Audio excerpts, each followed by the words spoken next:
Okay, good morning.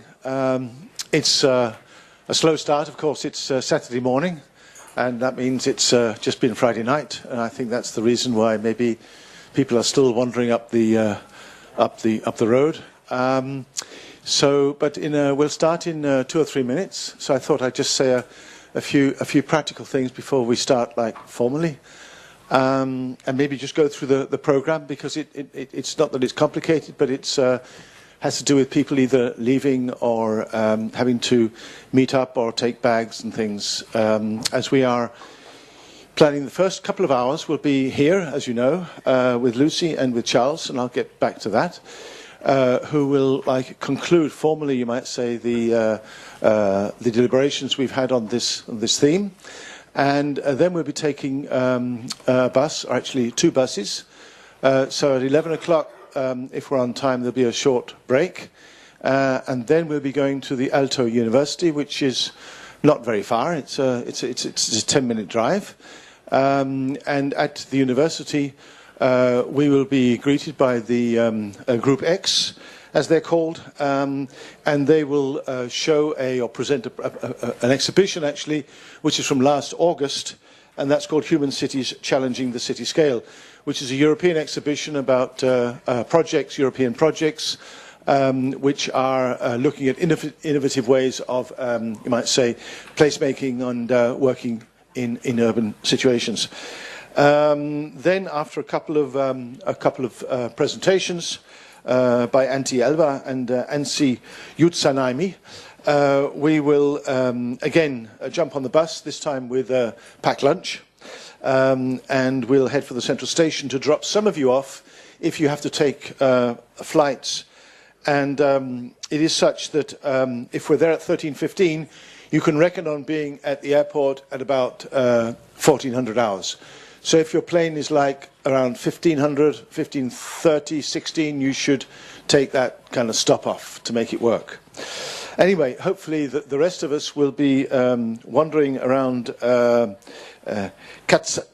Kalastama, and this is the, or is it called Fiskehamn, and this is the harbour district in central Helsinki, and Stuba Nikula, and I don't know if Stuba is here. Is he? Okay, Stuba Nikula, he said he would anyway join us here and then be on the bus. And there will also be a sort of short introduction on the bus, actually, as to why we are visiting that area. There'll be 2 or 3 stop-offs in the area, and one of the artists who's been taking part here, the collective Raivi Boman, has also organised some local, you might say, local activities. Is a place she worked in collaboration with when she was doing her in situ art project last year. They are preparing some buns and coffee and stuff. So it's the residents in the area. So after that, we hopefully will just pop by again the main station. So that means we should be at the main station about 14:45. So that means you will be in the airport about 15:30. So if you have planes at 6:17 or 18, you should take that stop off. Okay. This is like a notice board, isn't it? Then we're at the Museum of Finnish Architecture, which is not a huge museum, but we have a space which is, let's put it this way, it'll be quite cozy. I think we're cramming about 70, 80 people. We have 110 signed up for the bus trip, which is really good. So we'll be 70 or 80 people, and there we're having an informal roundup, in a way. We'll also be looking at the exhibition. They have an informal roundup of this lab. And I'd kind of like you to think about what you would like to say, what you have gathered, not a sort of a whole reel off, a long sort of speech, but the main points of perhaps if you found there are things which were interesting and you will take with you. We've also though made sure there are some people who are really prepared. So we've asked Nicholas Wybrow, who is over there, Professor of Performing Arts at Warwick University, to sort of be a a watchdog over the last few days and pick up some things which he has thought were relevant. I've also asked Leah to make notes, as she has been in many of the sessions, also as moderator and also as speaker, to also make some notes. And then I'd really love it if Jana Simula could also say something about what her perspectives are and what she has found interesting or relevant for her. We should have said that yesterday evening. My mother has been taken to a hospital, so I'm fixing that. Oh, okay. Yeah, so if you... Well, I didn't know that, did I? I'm telling you now. I didn't want to upset you. No, okay. All right. Well, look, Luke, we can see if you're there and you're still coherent. You say something. If you're not, we'll take care of you and you know, comfort you. Okay. Okay. That's all right. good. Okay. Okay. Then I'd like Leva, where are you? Leva, to also say something and perhaps also focus on these new artistic, you might say, collective actions, because there's been 4 of them actually presented, and I think you followed them all, about what you think is interesting there. Okay. And then we have Evelina, Hosia, and Pilvi also. And I think the 2 of you have made a presentation together, and the 2 of you are actually trying to start an association of cultural planning Finland, and you are sitting where? You're there, and you will also come with some comments as to what you found might be relevant or daunting or interesting about possible initiatives there. So that will, like, you know, sort of start us off, and from then I think we're going to just roll and see who would like to come with supplementary or personal remarks or things we haven't touched on which were important, you thought. So after that we're opening the bottles, and I've forgotten to buy the bottles. So on the way we'll drop up, we'll stop at a supermarket at one of the buses, and we'll buy some bottles of wine and some peanuts, okay? So we will do that. So that'll be bus number 2, I think. So I'll go in bus number 2 and buy the wine and peanuts and the juice. Okay, and that will be basically that. So we reckon on ending about 4 o'clock. The ones that want to hang around in the museum can hang around until 5. The others will jump on the bus and go to the central station, and that will be for the ones who are leaving like after 8 o'clock in the evening. So that's the final stop. So 3 stops at the station. This is going to take all morning, isn't it? Then the bus will come back here. So if you're staying here like tonight, you don't have to worry about that. You're coming back here. So if you're leaving today, take your bags. If you're not leaving today, don't take your bags. Good. That's the very, very practical sort of, you know, gritty, nitty stuff. And I think we're ready to start. We'll just check. Are you coming in? You're going that way? Okay, good. Okay. All right. Okay. So, yeah.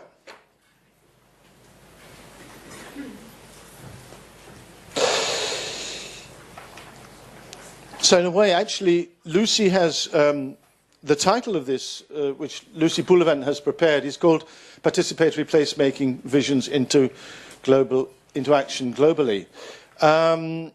And in a way, it really does capture on the sense of where we were yesterday evening, which was in a way a significant point in this conference, because Franco Bianchini lifted the whole discourse and lifted the whole, you might say, scale of this into a global scale, European global scale, and talked about what we were what was challenging us, not just with regards to, you might say, a narrow concept of placemaking, but actually, you might say, ethical, moral, political survival, in a way, because it seems that he recounted so many threats to the way we were trying to function, modulate our cities, our lives, that he really did draw quite a sort of dystopian picture. But from out of that, we seem to come with some sort of spirits, and I think it was right interesting that we had afterwards the presentation by Anthony and the Assemble collective, who in their own, in a way, naive, but actually completely authentic and believable fashion, were trying to carve out their own platform in, you might say, a city which is a global city, London, and trying to manage, in spite of, you might say, horrendous, property prices, and in a situation where it is very difficult to get public support, where the Arts Council has been cut 40% of the grants, so it is a question of survival. And despite that, and despite, you might say, the opportunity for some of them to engage in more lucrative professions, or to actually just think individually, they're sticking together and they're trying to create a very collective, you might say, collective future, which is also engaging citizens and engaging poorer communities or less resourceful communities.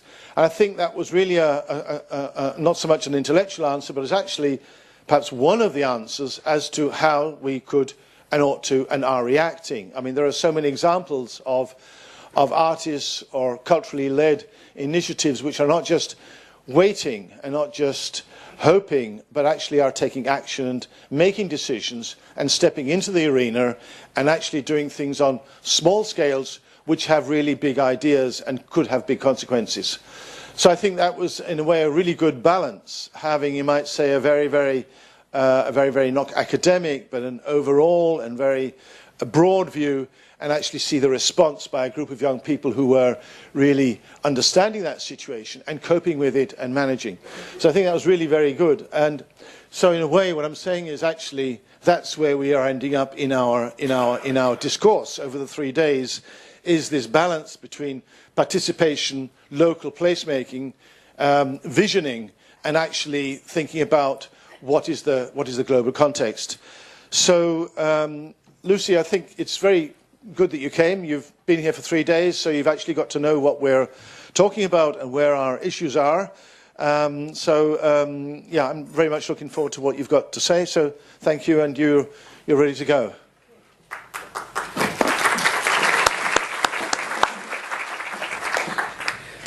Thank you very much, Trevor. It's a real pleasure to be here, to have been invited to such a cosmopolitan milieu in Finland. My second time in 9 months, and I spoke at the University of Tampere, and third time in Finland, moreover, altogether, including going and having dinner at the bottom of a mine outside Helsinki during the World Design Capital, which was a very it was a participatory experience, I think, the sense of trust. If the lift broke down, we would need to really rely on each other heavily.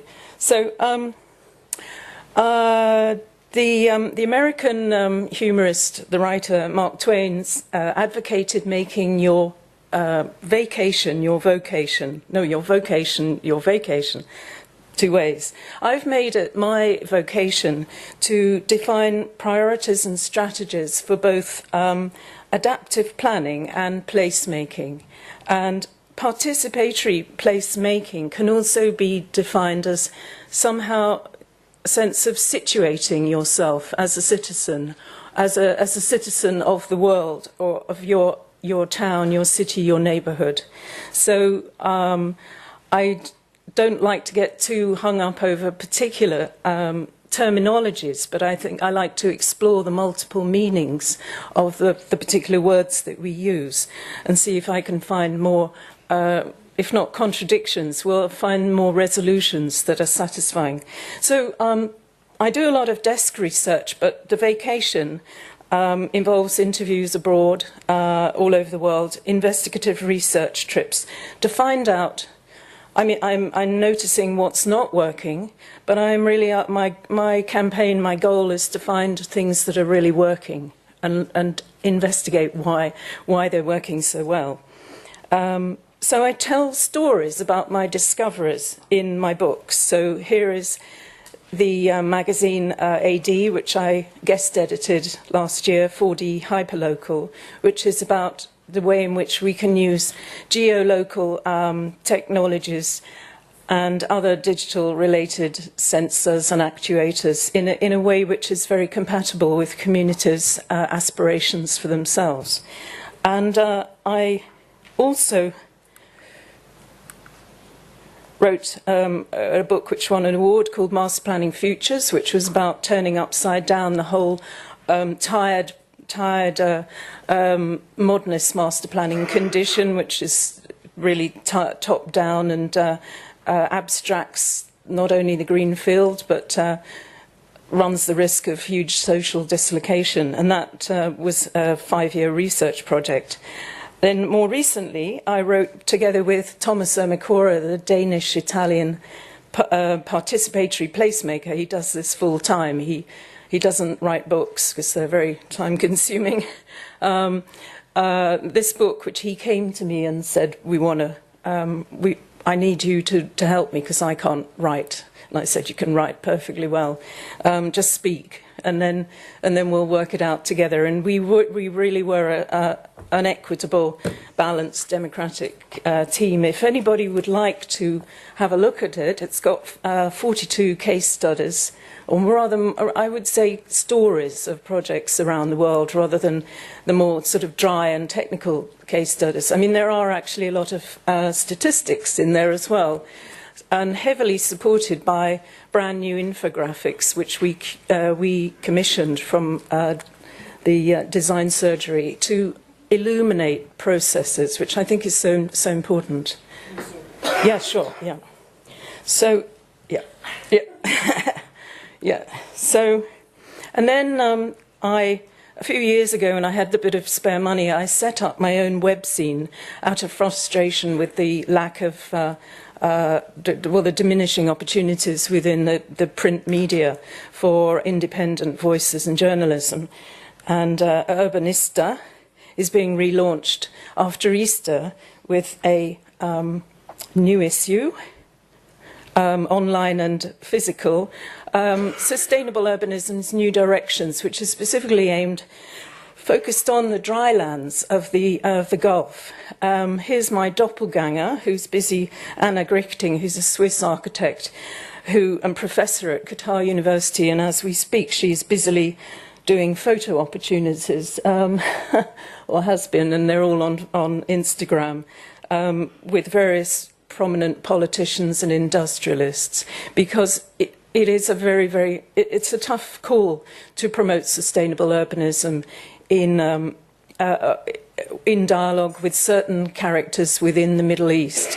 But what is so gratifying is to know that there are increasing numbers of sympathisers and people of with prominence who are really entirely on our side, which is a very good move, very good thing to know. So I also curate participatory projects around the world, together with local and international collaborators, architects and placemaking specialists, and occasionally artists. So more on that shortly. But this whirlwind of cross-cultural activity, it also fertilises my consultancy work, which is, where is it? Here, yeah.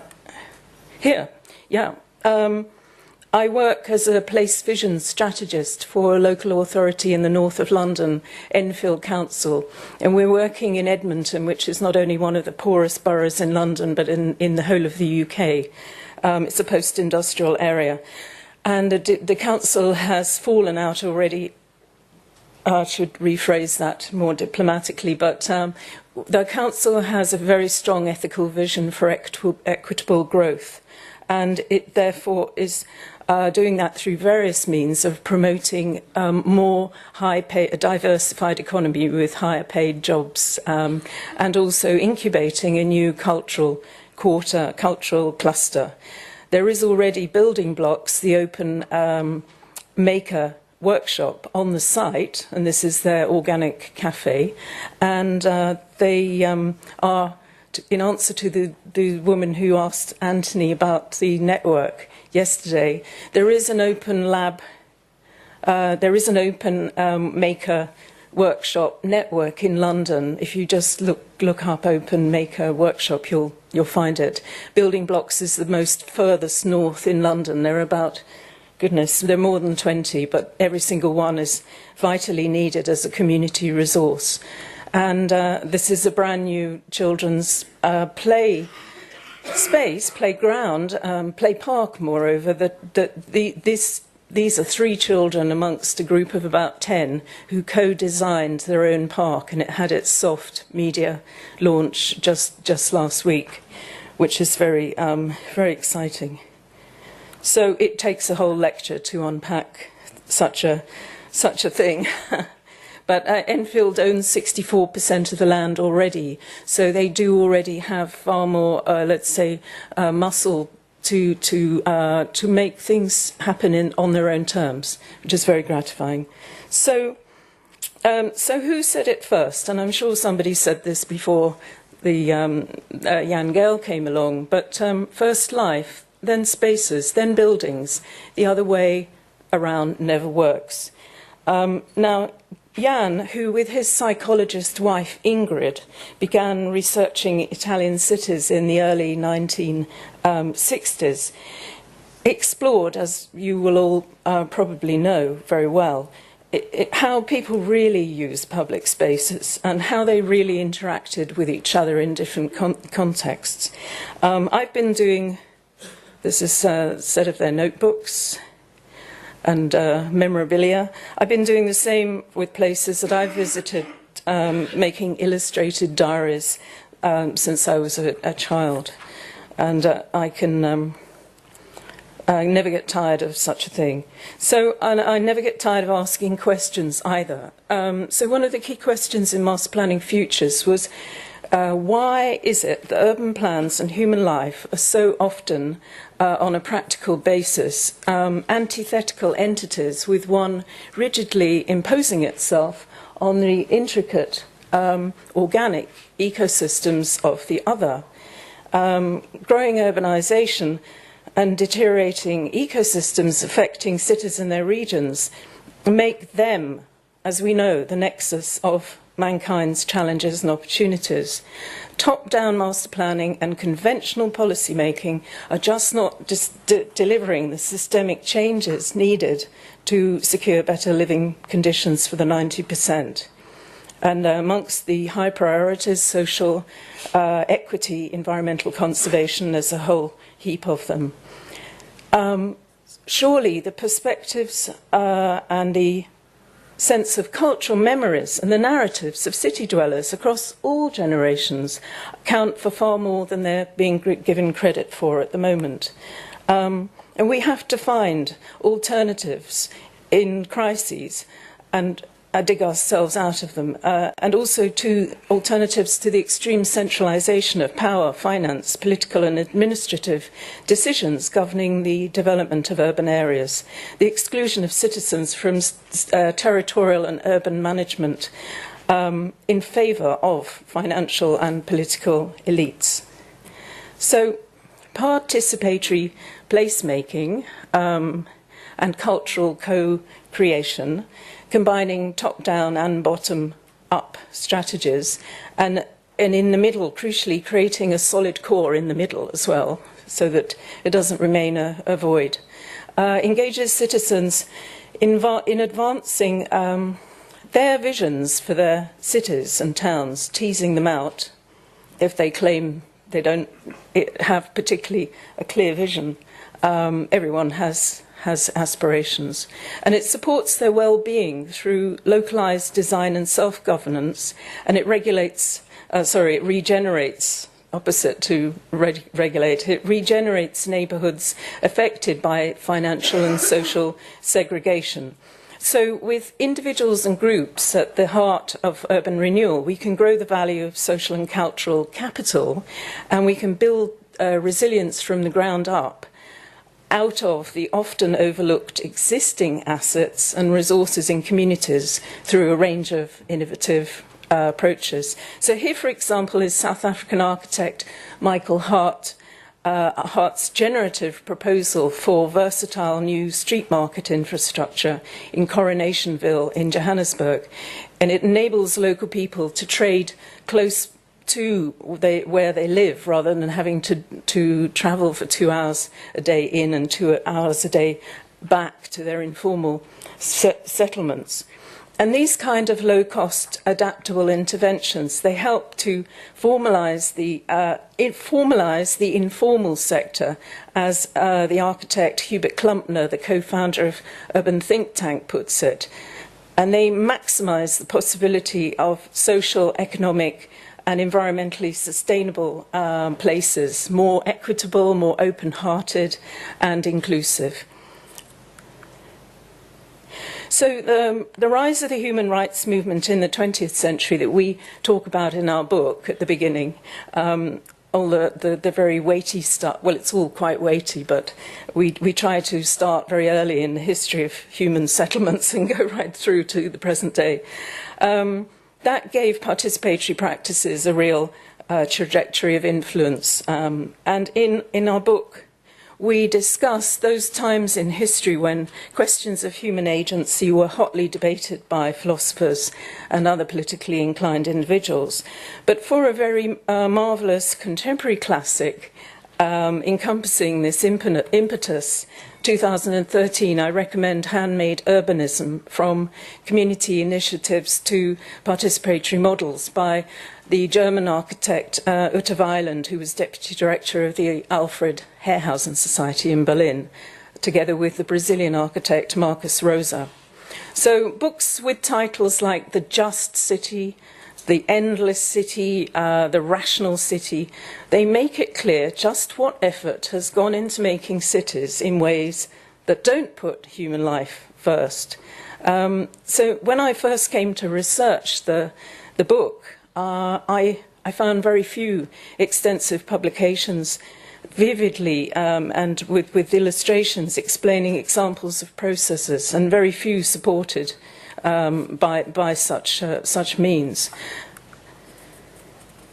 Now, Marcus Rosa, who's the subject's one of our stories, he's worked for the last 6 years in Sao Paulo and in Rio, where he's carried out extensive mapping to better understand the identities and the correspondences between things, including existing and potential networks of communication. He quotes along the way the psychologist and human rights activist Nomfundo Waleza, who says solutions to problems germinate in the communities rather than in the boardrooms. Now, we might think that's a no-brainer in many respects. And the graphic of Rosa's here bears out his belief that activating stakeholders at different levels allows for the formation of more complex participatory models, complex but better equipped to tackle the challenges to hand through partnerships that negotiate a common base and also open doors for development. So for his project Edifício Unaio in Sao Paulo, creating affordable housing near to close to the city centre, he and his collaborator Christine Stephanie set in train a process which had far-reaching consequences. And here's one of our infographics to try and illuminate what the series of decisions that were made at different steps along the way. Small yet critical decisions. So firstly, choosing an uncompleted high-rise abandoned by some developer, deciding to retrofit it. Second, cleaning the abandoned concrete frame and installing necessary amenities for living. Creating a semi-public area at the back for recreation set back from the plot edge. Then at this point, media interest was triggered in the project, and 30 engineering trainees offered to help out. Then students from the Faculty of Architecture got involved, and members of the community, people who wanted to live there, people who lived nearby who were interested. So we visualised the sequence of choices made supporting the validity of an alternative future for the building. So 42 families were housed in this scheme. A mix of low-income, disabled and elderly residents. And the consequences of the social capital built were many. So by mixing the urban populations, it helps combat Sao Paulo's high inequality and segregation. By using existing building stock and reducing public spending, it maximises value for landlords. And then it makes best use of a central location closer to residents' jobs, so again they don't have to spend 4 hours travelling on buses, cutting commuting times, and provides an alternative to slum dwelling, the better quality of life with more dignity and less violence. And there is very often no alternative to creating a viable alternative to equitable growth. Amstel 3, a mono-functional office district in the southeast of Amsterdam with a high vacancy level. If you were to go to Rotterdam, you'd see many of those office buildings around the station are scarcely occupied today. So dying. And the city municipality of Amsterdam failed to get the investment to do anything about it through top-down means, urban regeneration after the global economic crisis. So they handed over the challenge to a Dutch urban designer called Saskia Beer, who's written an essay in my 4D hyperlocal publication all about it. And this highly integrated and actionable online transformation, here we go, wrong, yeah, looked ahead, transformation dashboard that she created enables citizens, businesses, organisations and the government to directly exchange data and ideas and to collectively plan for change to the district on their own terms.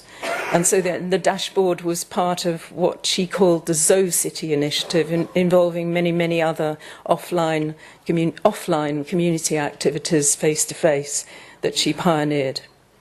So we need alternatives. And if we only talk about density and quantitative measures, like a number of architects and moreover almost, very, very many developers do, we risk overlooking the opportunity to catch up. We overlook the opportunity to catch and steer, which is something I think that good architects do very well within society, something richer, social interaction. So the Guatemalan architect, Teddy Cruz, who works amidst the poverty of Chihuahua across the border in Mexico in the space between the top-down and the grassroots, not so long ago called for a new system of measuring the success of a city. Why could urban quality not be based on density of population or on the value of turnover and rent, which is the language of developers, but on the frequency of social transactions? That's an alternative. I mean, just talking more doesn't mean to say anything meaningful will necessarily arise, but the breaking down of barriers, transcending obstacles, that's an alternative, that is a vision. And it's not vital, but alternatives very often work when they're based on credible cross-sectoral strategies, lateral strategies, have this solid core that I talked about. The Colombian architect Camille Calderon, whose PhD, Politicizing Participation, when he examines the gap between theory and practice in the field, he makes the essential point that although participatory processes can have highly beneficial results, naturally this depends on the precise social, political, economic processes and dynamics of the context in question. So we have to map a locality's resources with some profundity and the means of access to them, regulations, the other procedures that are already in place, as well as specific identities of civil organisations and other groups of people wishing to play a role in placemaking, but with their own agendas as well that have to be scrutinised. So how can you harness the processes and dynamics of context in a meaningful way? And there is only a very big answer to this, but one, two things, three things is using local materials, drawing out local knowledge, resources and enthusiasm to really institute change that creates a legacy that local people themselves can take ownership of and do something with after architects, designers, planners, artists, placemakers, workshop leaders leave inevitably. And it's a recipe that genuinely helps further their self-determination. Now, I don't claim to have all the answers, but with my collaborators, I make, as a curator, I make fast-track projects, low budget, shoestring budget projects, bringing people together who've never experienced architecture and design activities before, if they have, and they may be experts in making. They've never been in a workshop environment with their colleagues or their friends or people they don't know to create something new that will represent something about themselves as opposed to something for their bosses. And how they perceive their relationships with their citizen neighbourhoods is a theme that is very important. So, here are some students from the universities of Shenzhen and Hong Kong, collaborating with fashion textile workers in the city of Shenzhen on symbolic hanging textiles. And I have to say that this is partly thanks to the Norwegian government that we were able to do this project, because they're very interested in participatory projects. And my collaborator, Alex Farunas, is a young Norwegian architect.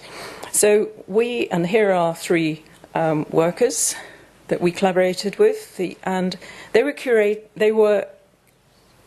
in a co-creation situation for an exhibition called Remake, We Make, Frameworks for Social and Cultural Exchange, 2015-16.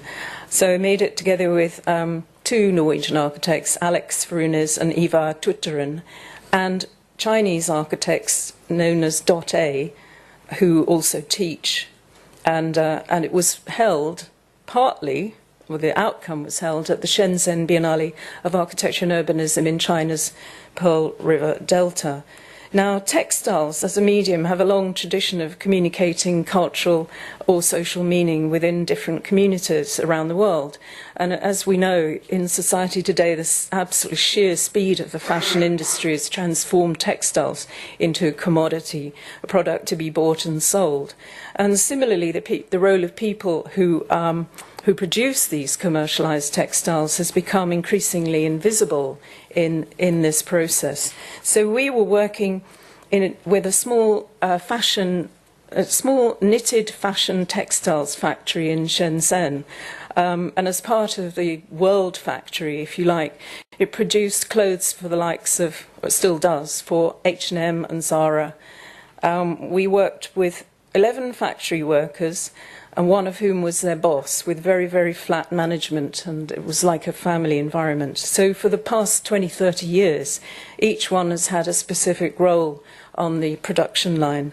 So during the workshop, each of the factory workers designed and made one individual textile artifact, a hanging, which we then hung in the old converted flower factory that the Shenzhen Biennale had for its venue. This artifact meant something very personal to them. It evolved from that dialogue, that process of thinking, communicated a message, moreover, that they wanted to share with the world. And so the Biennale, the flower factory, as it was before, we were lucky we got a space next door to the Victoria and Albert Museum's exhibition, which was good.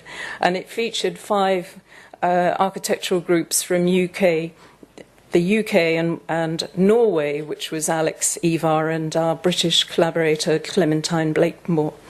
So there was... first of all, the visibility that it was manifested as a film compilation by our film director, Paul McHale. We had Assemble, at the time they won the Turner Prize, Workshop, Studio Weave, and 00 Architecture, and Carl Turner Architects, all of whom if you were to check out their sites, and you know a lot about Assemble now, are very committed to a socially driven vision of architecture. So we also needed a local partner, so we teamed up with the two co-founders of Dot Architecture, who are also professors. So in advance of the workshop, we spent months trying to scouring Shenzhen, looking for recycled materials, which are actually quite expensive to buy, trying to find the right local partners and a venue that wouldn't be in the institution of the Biennale, but would be somewhere else. So with a couple of months to go, we honed in on an urban village in Shenzhen, and so many Chinese cities have urban villages. It's called Beishizu. It's one of the biggest in Shenzhen, and as an urban home to many migrants from across the Pearl River Delta and China more widely, it has it's a wide socio-demographic mix. Many urban villages here in the Pearl River Delta they're dense conglomerates of different people from all over China with lots of different building typologies, and they are considerably more informal as communities and places than the more recently developed parts of the city, which are full of more monumental, compartmentalized, single formal elements. And many of the urban villages are rich with different areas, different activities and cultures. So we wanted to celebrate Beishizu's innate openness, the organic organisation, the diversity, the multi-party negotiation that went on, like as in most urban villages, that have a real value for people because they can live so close to their home and live so close to their work and avoid a more, suburban commuting kind of in context, environment, way of life. So several of these areas in China are experiencing gentrification, and the urban villages have been considered dangerous and illegal, fueled by bad media stories, but mostly because they're located quite centrally and have a high land value. So the goal was to demolish 20% in Shenzhen by 2010. It was met with really strong community resistance, and Dafeng, urban village in Shenzhen, which supports the art industries, was successfully presented as a very good example of revitalization and has not been demolished at all. So Beishizu is made up of 5 villages which are starting to be demolished. In the northern section, it began in 2016, and more demolitions are scheduled for 2018. It's a typical situation in Shenzhen's population shot up from 300,000 to 20 million. So what's interesting is that the Biennale this year, now we have on the subsequent one, has actually been held in Shenzhen's urban villages for the first time, with the theme of coexistence, so that the curators could examine how people from different backgrounds and social classes can coexist in the city, and how to diversify communities in the process of urbanization. So we, back at the time we made the project, the students were with the workers for 12 days, writing down their stories and assisting them designing the pattern of their own hanging textile. And in the end, the students learned how to knit and make quite a lot of textiles themselves. So joining this big family, they could also begin to understand their hardship and difficulties. And many of the workers left places in China for Shenzhen to work far away from their hometowns, and they're only allowed to go back, only in a position to go back during the Spring Festival once a year to see their families. But in our factory, the manager didn't consider himself to be above anyone else, and did all kinds of menial tasks, which was gratifying. So what made this project work? The very personal nature of the process proved to be a catalyst in building relationships among the factory workers of a new kind, and inspiring some to receive training and engage in other aspects of textile production. And because it was cross-sectoral, it inspired others to engage with the factory group. In Shenzhen, there is a brand new design museum called Design Society, run by the Dutch curator, writer Olle Bouwman.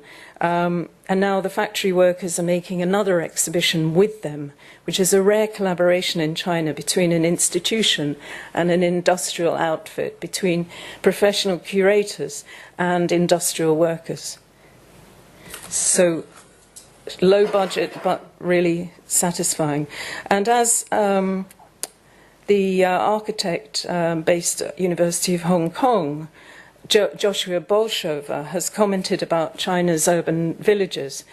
They serve as urban incubators and potentially advantageous test sites for experimental planning policies, such as new environmental regulations or incentives for people to build with improved access to light and air.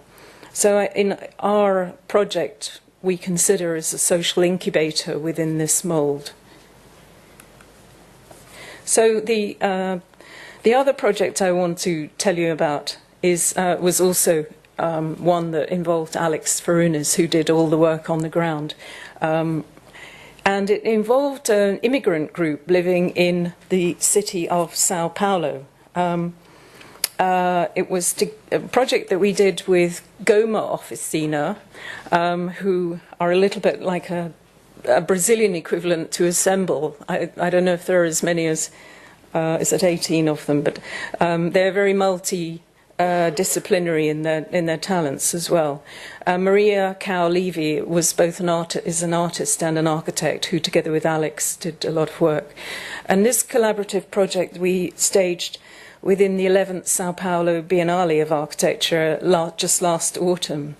The Biennale was founded in '73, and it's one of the most important exhibitions in Latin America promoting innovation in architecture. So we worked with 8 members of the CAMI Migrant Support Center, based in Sao Paulo, with the Sao Paulo Metro, very supportive, and with the University Mackenzie School of Architecture, who made the film about the project. So Marcus Rosa, the Brazilian architect that I've referred to before, he directed the Biennale, this time giving it the theme of Em Proyecto, Im Project, and he accepted our proposed project because it really closely matched his vision for his Biennale, which was to explore creative bottom-up processes in the making of global cities like Sao Paulo, and to give ordinary people a voice. So it's a long-established cultural platform, and the whole event took place in different public urban spaces, not in art galleries or institutional museums. So the culmination of our project saw the display of 6 pattern banners, each with individual slogans in different metro stations on the red line of the network, which is actually one of the youngest in the world, but also one of the most modern. And the groups chose specifically the busiest line in the system, which carries 4.7 million passengers a day, that is also used by a large number of immigrants. So we centered Frontiera Livre, which means free frontier, around the compelling theme of borders. Over the last decade, the number of immigrants to Brazil has increased by 160%, with some 9.8 million inhabitants. Sao Paulo, the largest city in Brazil, it's a natural magnet for immigrants. Predictably, creating a new life is very, very hard. We have to reorganize ourselves. Who am I? Where do I come from? Each of us has our story, but it's the story of all of us that predominates, explained one of the participants. The group's members had come from Bolivia, Peru, Angola, Haiti, the Congo, and had crossed the border into Brazil, but had regularly faced invisible borders, as you can imagine, of a cultural, social and economic nature.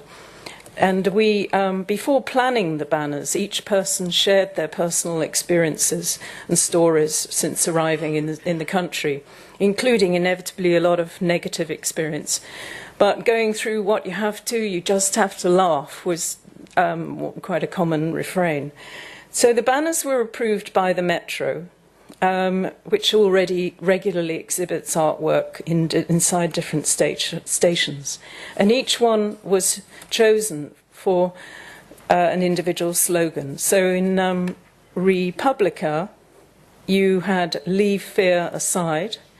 These don't entirely match up, but leave fear aside, because as participant Claudine explained, here you can find all kinds of people and you can get really scared. So in the area around Itakara station, where people live in a particularly vulnerable condition, the banner encouraged immigrants to dream, while at Tawa Appe it was about the importance of having strength to just continue.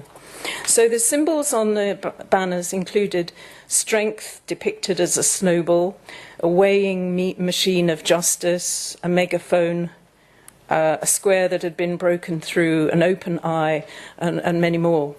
So how did the professionals and the members of the group share their work? Well, Alex explained that we provided the thematic framework for them, and then the stories and the choices of the patterns and symbols came from the migrants themselves. They also made the banners, as you can see, and each of them with their own printed pattern with 4 lines, a words and a symbol.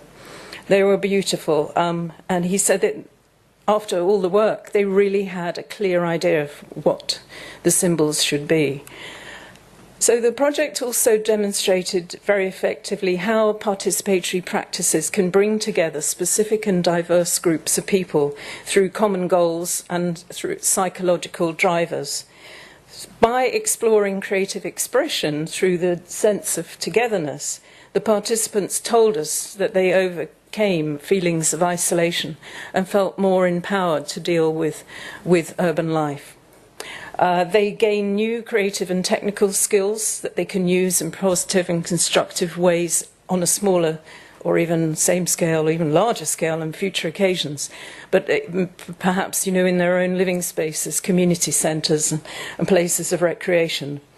And Goma Officina has worked with CAMI, with immigrants before, and CAMI has a strong track record in providing valuable orientation to immigrants.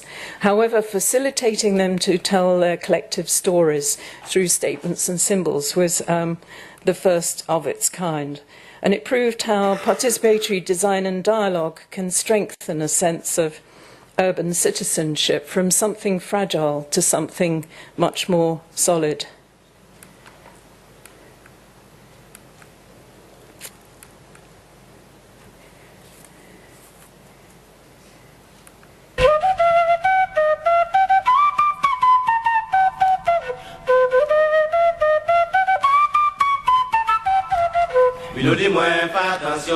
Là où qu'a monté, il faut qu'on prenne précaution. Milliard, tu milo. M'en jamais dit moi liché mon nom. Milo dit moi fais attention mon nom. La jalousie qui fait mon divaguer. Milliard, tu milo. Ou dans pays toute bagaille c'est magie. Milo dit moi fais attention mon nom. M'en jamais dit moi liché mon nom. Milliard, tu milo.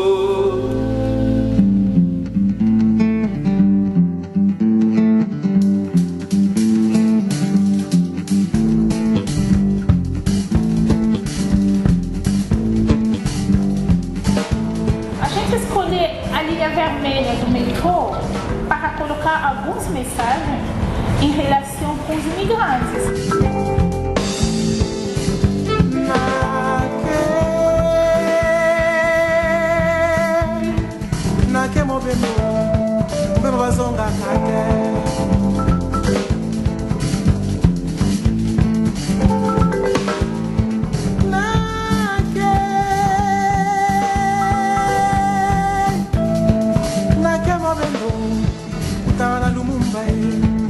Tonya saba kufa kuna liberté ya Afrika.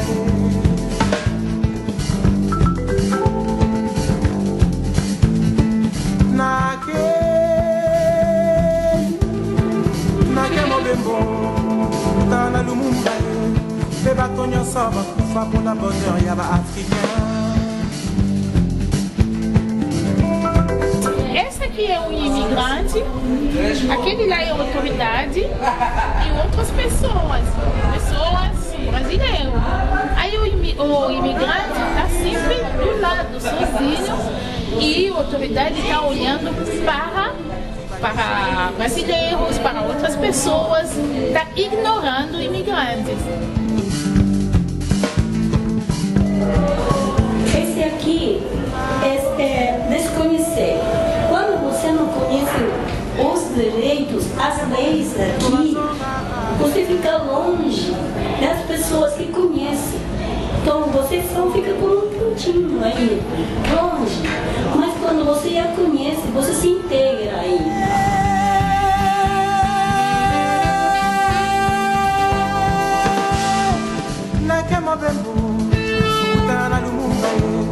Le bato nyonso bakufa mpona bonheur ya bacongolais.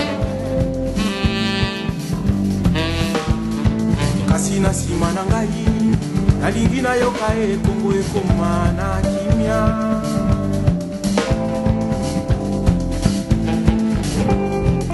Nalingi nayoka l'unité nationale, amour de la patrie, réconciliation nationale.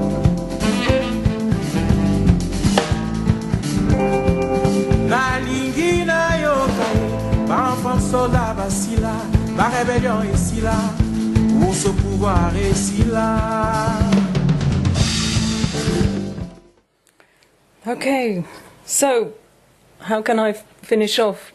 Alternative strategies for urban placemaking cannot be both socially driven and beneficial through a distanced top-down approach with minimal or let's say only cynical public consultation. Can't be cynical. The newer participatory marshalling processes create test beds of a very valuable nature for enhancing the practices of planning and placemaking by making public interests, innovative sustainable design and green infrastructure the objectives. Taking responsibility for genuine livability gives social capital a high, very high priority, non-negotiable. The work hinges on citizen activism and an interdependent relationship between the expert placemaker and the amateur user of places. And I don't use the word amateur in any kind of pejorative way. The citizen, we are all citizens. We all live in cities or towns or in peri-urban rural areas. We all take part. And so it entails the continuous discovery of human beings' adaptive sensibilities and capacities, as well as the potential of the places themselves and drawing out that potential in the best possible ways. Thank you.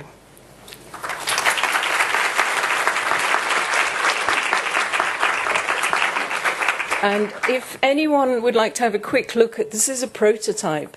This is a special book that I'm writing and preparing after lots of interviews with everybody for Enfield Council. It's a place book, a unique place in the making. It's not a sales brochure. It's its own genre.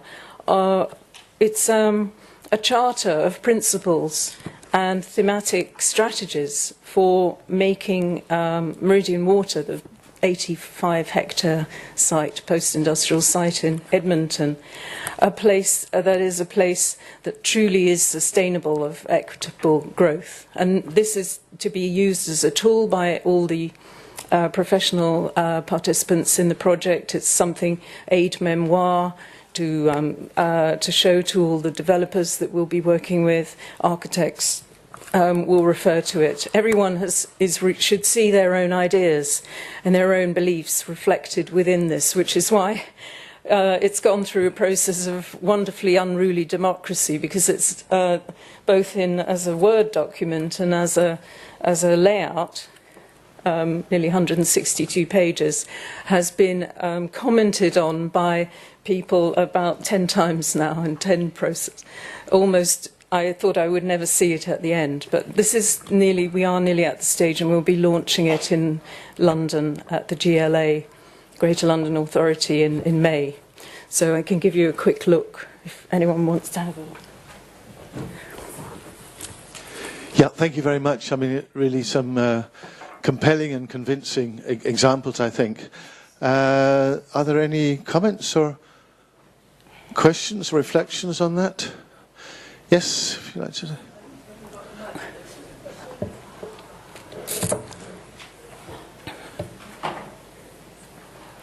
Hello. My question's about so people normally who are at the sort of strategy planning, master planning, but you know the design end, aren't often the people that go and actually physically work with the participants. You know, there's a kind of element of hands-on, if you like, dirty work. You know, literally getting your hands dirty. In the work you've been doing, are they the same people, or is there a distance between the people? I mean, you've described doing desk research, and obviously going to meetings and all those kinds of things takes up a lot of time. Do you go and directly work with the communities that you're? You know, how does that work? In other words, that joining up. Well, with the division of labour with myself and Alex.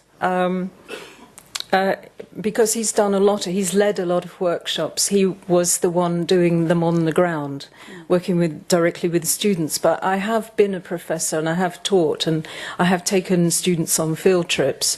But we just made that pragmatic decision that it was in our best interest that we each diversify what we were doing.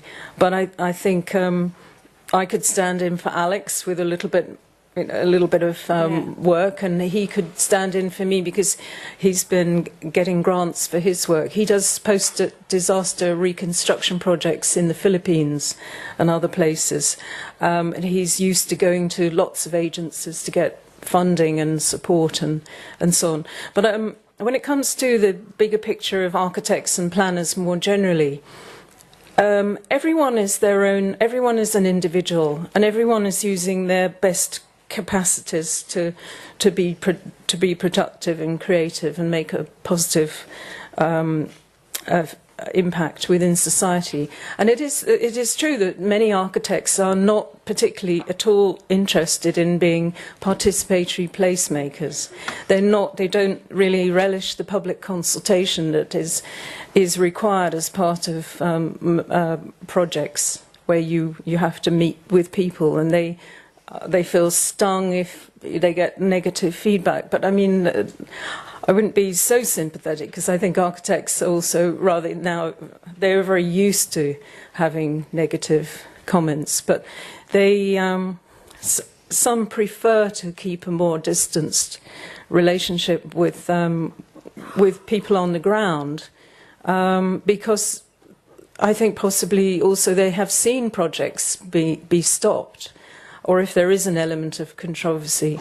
But I can't so much speak for them and their own consciences, but I think the fact is that there are a younger generation of architects are spectacularly good at doing social projects. I've noticed that they come as facilitators, and they come with multiple skills, as Alex and Maria do, everything from making sets to graphic design, like Assemble, and they are really curious and keen to learn and so on, and not. I mean, there are community planners. The man who facilitated the Ladyship children's play park in Edmonton, Phil Heaton, is a landscape architect and a community facilitator. So he's the one that has worked with the school children for 2 years. And he set up competition for them and so on. And they look to him. Probably the first time that they ever really met and got to know an architect. So he stands in their eyes as the image of what an architect is really going to be. They don't need to read about Ayn Rand or Corbusier necessarily. It's someone human in the flesh in front of them who's helping them, and inspiring them to create their own badly needed play space. Okay, thank you. One thing was, I think, very strategically anyway, very daring, you might say, is the last project where you showed that the work was actually presented in the, you might say, the main metro stations where you're in contact with potentially 4 million people a day. Right. Where you're stepping into the public space, where it's very clear that this could also be either interpreted or misinterpreted as a political action or an aggressive step in which you're going into and creating I suppose, you're losing control of actually the work, because how it gets interpreted and how it gets misused and discussed and whatever, and the social media and newspapers. Are you aware of when you do that, you are actually in the public space and it may create turmoil or discontent or disruptions? And were the people you engage, the immigrants, aware that they are actually doing that? How do you, because that's one thing I've always actually doing you might say a similar kind of project where we had 100 refugees telling their stories, but then their stories become public, and are they equipped to answer, to discuss, in the public discourse? How did you think about that, and did you manage it at all, or did you say no, it's a work of art, it stands there, it can be interpreted, how it's interpreted we don't care, we don't either protect it or you might say support it? How do you deal with that? That's a very good question. I think that's a question that maybe that Marcus Rosa, as the director of the Sao Paulo Biennale, could better answer, because he after all, he has experienced all the projects that he staged in public spaces throughout the whole period of the Biennale. I mean, if you think of our London Metro, when do you ever see... You don't see artworks per se, you see very creative advertisements. You rarely see graffiti, because the moment someone comes up with an aerosol can, they're going to get escorted away. So, you know, at least in the subterranean lines anyway. But that's a really good point. Whether they would feel intimidated or empowered by... I think probably some nervousness if there were to be some public forum actually in the station. I think that it was programmed to avoid such direct confrontation with people who might be adversarial. That's for that's definitely going to be the case. You know, when there are planning appeals, and they always allow members of the community to come and give their views, and they're given a very short window of time to say what they think, and sometimes they're hugely fed up and irate, and but the process only allows them to speak for a limited time. And I don't know whether Marcos is interested in generating a bit of a kind of steam of aggressiveness, or I think it's fair to say probably like to keep it at arm's distance. But nonetheless, there is a case, you know, it's a bit like, I didn't want to mention Brexit, but it's painful. I'm a completely devout Remainer. It's a religion to be a Remainer in the EU for me, but and it's been very painful having discussions with family members and friends who are pro-Brexit. And when you're on Facebook, you can have discussions about Brexit with all your pals, and everyone is similarly irate about the whole Brexit thing in the first place.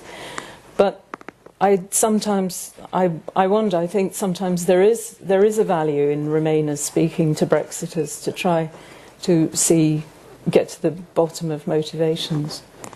Well, I just think it was a very brave, anyway, statement to have, a very bold statement to actually make in this obviously very public space, and to actually take the chance and the risk that. I think that's what we often lack in a way, because it was obviously very authentic. It wasn't, you might say, in a way, professional. It wasn't advertising. It wasn't information. It was actually quite a statement. Okay, yes. Thank you, Lucy, for a very illuminating presentation. Really, very thought-provoking. I was thinking we have been having a very, I think, important points during these days about going from beyond nice to actually creating, having a political comment or catalyzing change. And Lina pointed out a beautiful expression, how to get the learnings, the understanding of what comes out of it into the so-called bloodstream of the cities, actually into the system again. In your experience of Shenzhen and Sao Paulo, how did the municipalities approach you? Was there interest, was there interaction of what this project in a way taught, and how did it continue in the more, let's say, structural municipality of the city? Well, because we were working like Russian dolls within a larger Russian doll of the biennales in both cases, the direct relationships were between, obviously, the local municipality and the Biennale organisations themselves. Now, I know in the case of Sao Paulo, Marcos Rosa has good contacts with the municipality and with political figures throughout the city. I mean, the political situation in the macro sense is somewhat more is not so favourable.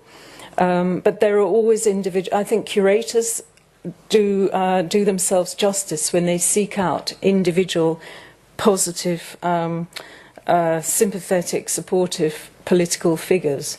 In the case of Anna Grichting, who makes it her business to know everybody, to engender, because there's such a learning experience, so educational.